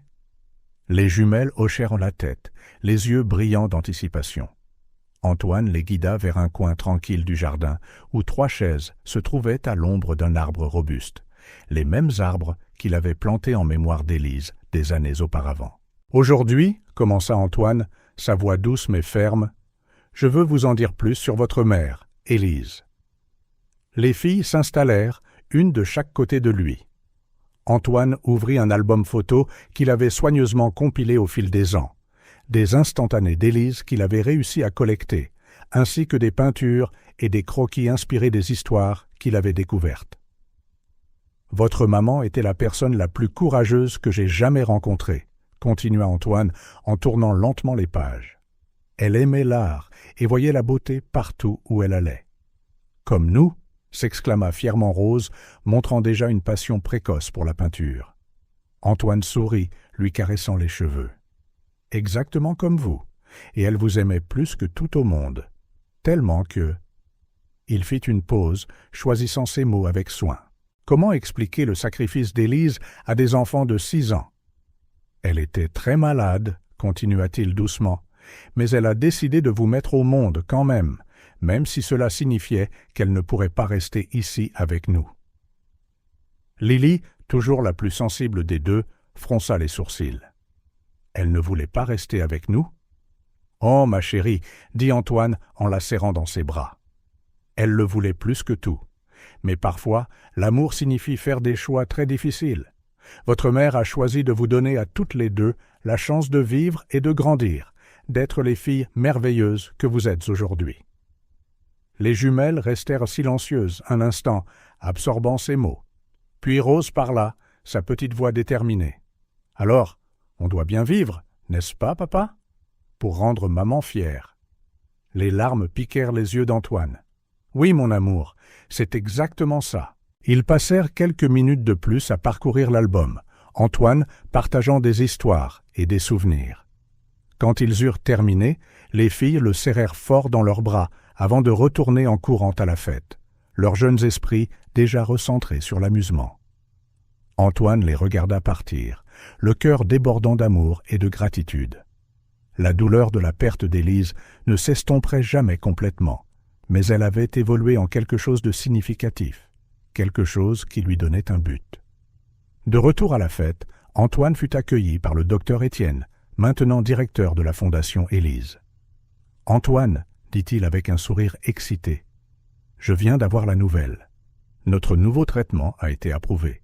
Nous sommes prêts à commencer des essais cliniques à grande échelle. » L'annonce frappa Antoine comme une vague de joie. Après des années de recherches et d'investissements acharnés, il se trouvait au seuil d'une percée qui pourrait sauver d'innombrables vies. « C'est incroyable, Étienne, répondit-il, la voix épaisse d'émotion. Élise serait si fière. » Alors que la fête continuait autour d'eux, Antoine se retrouva à réfléchir aux 5 dernières années. La Fondation Élise était devenue une force redoutable dans la recherche médicale et le soutien humanitaire. Leur programme pour les parents confrontés à des maladies en phase terminale aidait maintenant des familles à travers le pays.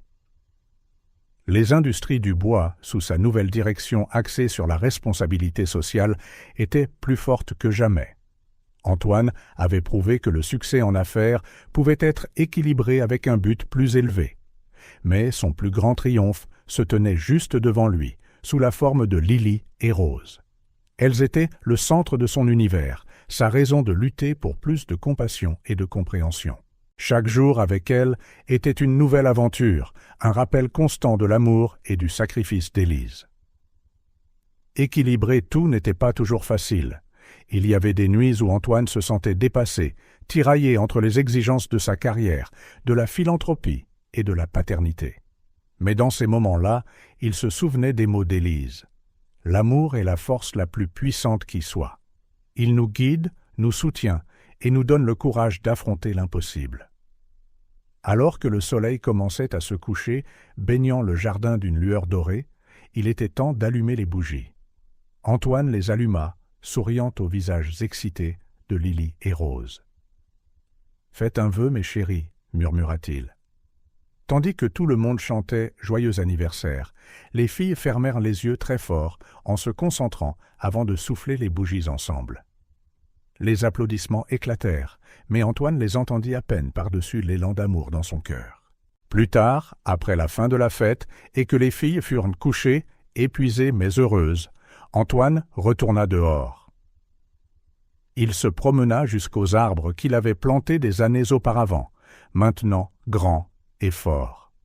« Salut, Élise, dit-il doucement, levant les yeux vers les feuilles bruissantes. Nos filles grandissent si vite. Tu serais si fière d'elles. Elles ont ton esprit, ta gentillesse, ta créativité. » Il prit une profonde inspiration, l'air doux de la nuit remplissant ses poumons. « Parfois, ça fait encore mal de ne pas t'avoir ici. Mais ensuite, je vois tout ce que ton amour a rendu possible. Nos filles, la Fondation, les vies que nous touchons.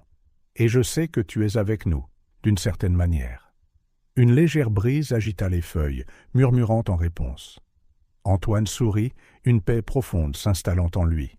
« Merci, murmura-t-il, pour tout. » En rentrant, Antoine s'arrêta à la porte de la chambre des filles. Lily et Rose dormaient profondément, leurs visages paisibles illuminés par la douce lueur d'une veilleuse. À cet instant, en regardant ses filles, Antoine ressentit une certitude absolue. La tragédie qui l'avait frappé 5 ans plus tôt s'était transformée en quelque chose de beau et de profond. L'amour d'Élise, son sacrifice, avait ouvert la voie à une vie remplie de buts et de joie. Le cœur plein de gratitude et d'espoir, Antoine ferma doucement la porte. L'avenir s'annonçait radieux, débordant de possibilités, et il était prêt à y faire face, avec Lily et Rose, portant l'héritage d'amour et de courage d'Élise à chaque étape du chemin.